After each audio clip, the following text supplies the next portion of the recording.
मैं Mohammad Yasin Kichloo, IPS officer, SSP cyber investigation centre for Jammu and Kashmir.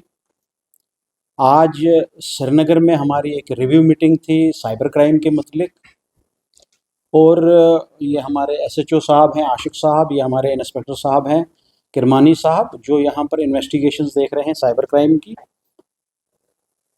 Crime department का एक अहम हिस्सा है साइस, जिसको बोलते हैं। तो आम लोगों को शायद पता नहीं होगा, तो एक अवेयरनेस करने के लिए मैं जम्मू से यहाँ पर आया हूँ। क्योंकि मैं जे के साइबर क्राइम को देख रहा हूँ, और हमारे डिस्ट्रिक्ट्स में भी साइबर इन्वेस्टिगेशन सेंटर्स बने हुए हैं, या ये कहो कि government of Jammu and Kashmir ने बहुत अच्छा स्टेप एक उठाया है कि हर डिस्ट्रिक्ट में एक साइबर पुलिस स्टेशन सैंक्शन किया है, जो कि एमएचए की वसातत से हर डिस्ट्रिक्ट को दिया गया है, ताकि लोगों को सहूलियत बनी रहे। प्राइम मिनिस्टर ऑफ इंडिया की तरफ से एक बहुत ज़बरदस्त लोगों को रूबरू किया जा रहा है। मन की बात से भी जैसे डिजिटल अरेस्ट के बारे में बताया गया, ताकि उसका इम्पैक्ट अच्छा पड़े और लोगों को कोई दुश्वारी नहीं हो साइबर इन्वेस्टिगेशन समझने के लिए, साइबर क्राइम समझने के लिए। तो गवर्नमेंट की तरफ से भी कोशिश है और हमारी तरफ से भी कोशिश है कि जो आम लोग साइबर क्राइम से जूझ रहे हैं उनको अवेयरनेस दी जाए, ताकि उनको कोई साइबर फ्रॉडस्टर ठगे नहीं। अब बात ये है कि कौन कौन से आजकल इमर्जिंग ट्रेंड्स हैं जिसकी वजह से लोगों को दुश्वारियां हो रही हैं और लोगों को पता ही नहीं है किसको कांटेक्ट करना है, जबकि गवर्नमेंट ऑफ इंडिया और government of Jammu and Kashmir ने पूरा एक सिस्टम रखा है, पुलिस स्टेशंस रखे हैं, हेल्पलाइंस रखी हुई हैं, जिसको अगर कांटेक्ट किया जाए तो एक गोल्डन आवर में ही अगर कांटेक्ट किया जाए तो वो पैसा जो फ्रॉडस्टर ले जाता है वो अकाउंट्स फ्रीज होते हैं, और बाद में उनको कोर्ट के ज़रिए रिलीज़ करा के हमने वो कराए भी। पिछले साल 7 करोड़ के करीब हमने पैसा रिकवर भी किया है और लोगों के अकाउंटों में वापस भेजा है। अब सिर्फ हमने ये समझना है कि मोडस ऑपरेंडी क्या है और आप अपने मोबाइलों को कैसे सिक्योर रख सकते हो। तो मैं पहले बात करूंगा व्हाट्सएप से। लोगों को ये पता नहीं है कि व्हाट्सएप में सेटिंग में जाके आप उसको डबल अथेंटिकेशन भी कर सकते हैं। आपका एक एक्स्ट्रा कोड मिल जाएगा, जिसकी वजह से आपका व्हाट्सएप हैक या कंप्रोमाइज़ नहीं हो जाएगा। आजकल मुझे रिपोर्ट्स यही आ रही हैं, कंप्लेंट्स यही आ रही हैं कि हमारा व्हाट्सएप किसी ने हैक कर दिया है। अब कितने भी हम पासवर्ड लगा दें, ओटीपी आ जाएगा, या ओटीपी लगा दें, या कितने भी double authentication, multi factor authentication करेंगे, उसका तब तक फ़ायदा ही नहीं है जबकि एक इंसान जो कि एक मोबाइल को चला रहा है, स्मार्टफोन को चला रहा है, जब तक ना उसको ये समझ होगी कि जब तक ना उसका दिमाग कंप्रोमाइज़ हो जाएगा, वो खुद उस ओटीपी को दूसरा नाम देकर, फ्रॉडस्टर उस पिन को दूसरा नाम देकर वो उसके साथ वो शेयर कर देता है खुद ही, और उसका व्हाट्सएप कंप्रोमाइज़ हो जाता है। तो ये ध्यान रखना है कि आपको पिन के नाम पर कुछ भी और कुछ बताया जाएगा। अगर आपको ये बताया जाएगा कि आप अपना ओटीपी दें, आप कभी नहीं देंगे। अपना पिन दे दो, कभी नहीं देंगे। बट जब आप ये बोलोगे कि वो फ्रॉडस्टर आपको इसका कुछ और बता देगा कि आपका पार्सल आया हुआ है, उसका पिन आया हुआ है, वो हमें दे दो, या किसी और चीज़ का ओटीपी आ गया है तो वो हमें अमेज़न का आ गया है, वो दे दो। तो इन चीज़ों का सोशल इंजीनियरिंग टेक्निक्स का इस्तेमाल करके वो ओटीपी और पिन आपसे ले लेते हैं। उससे एक होशियार रहना है। ये तो व्हाट्सएप का एक सिक्योरिटी का एक फीचर मैं बता रहा हूँ।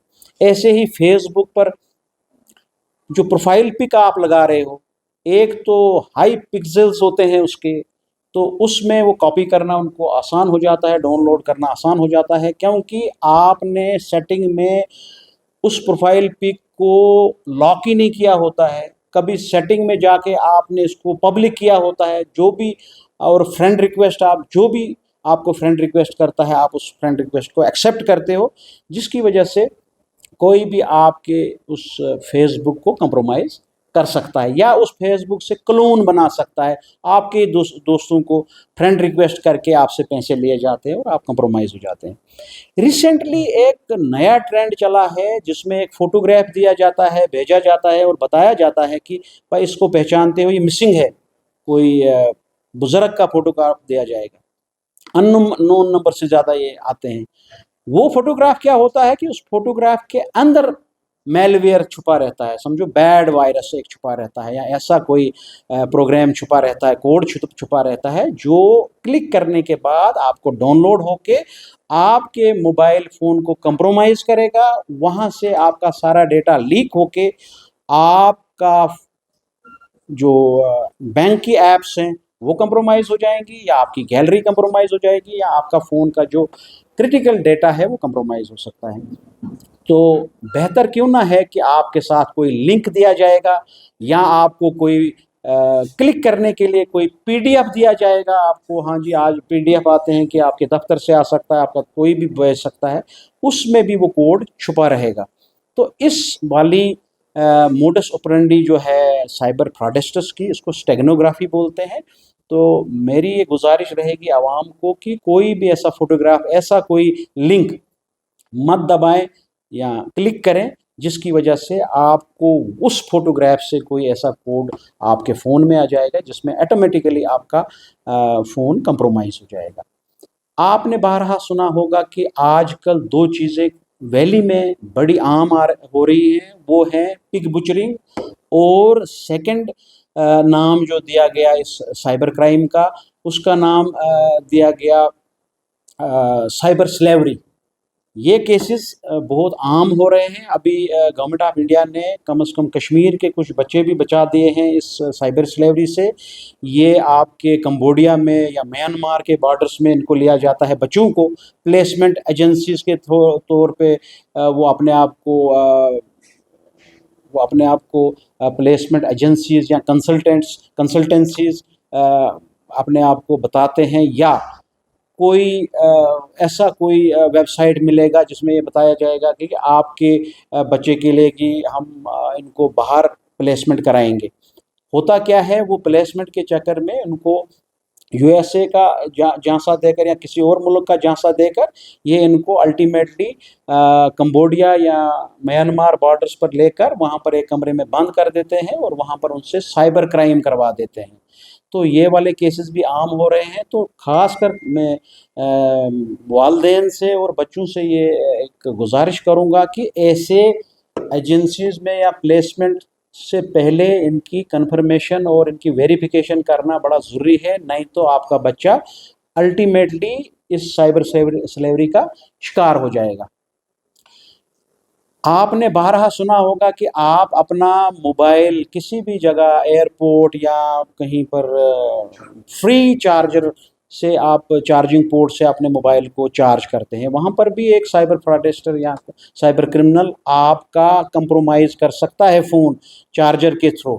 तो आप अपना पावर बैंक साथ रखें और जब भी आप किसी डॉक्यूमेंट को स्कैन करवाते हो या उसको फ़ोटोस्टेट कराते हो, कम से कम इंश्योर करो या कहीं रेस्टोरेंट पर जाते हो तो अपने मोबाइल नंबर्स, अपने क्या बोलते हैं ईमेल एड्रेसेस एकदम से शेयर कर देते हो। यही एक डेटा है जो हम जाने अनजाने में शेयर करते हैं जिसका एक्सप्लॉइट होता है और अल्टीमेटली उस एक्सप्लॉइट के बाद आपका फ़ोन कंप्रोमाइज़ हो जाएगा और आप पूरी डिटेल उसके साथ शेयर करते हैं। तो 95% केसेस में तो आपका बैंक अकाउंट कंप्रोमाइज़ हो जाता है और आपसे पैसे लिए जाते हैं। और बारहा हमने पीडोफाइल्स जो बच्चों के या सेक्सुअल असॉल्ट्स हो सकते हैं, आपके हैरेसमेंट, सेक्सुअल हैरेसमेंट हो सकती है और सेक्सटॉर्शन के केसेस हमारे पास आ रहे हैं कि एक कोई साइबर फ्रॉडस्टर आपको फ़ोन करता है, आप एकदम से व्हाट्सएप कॉल या मैसेंजर कॉल उठाते हैं तो अगली साइड से कोई लड़की होती है जो न्यूड या सेमी न्यूड कंडीशन में हो सकती है।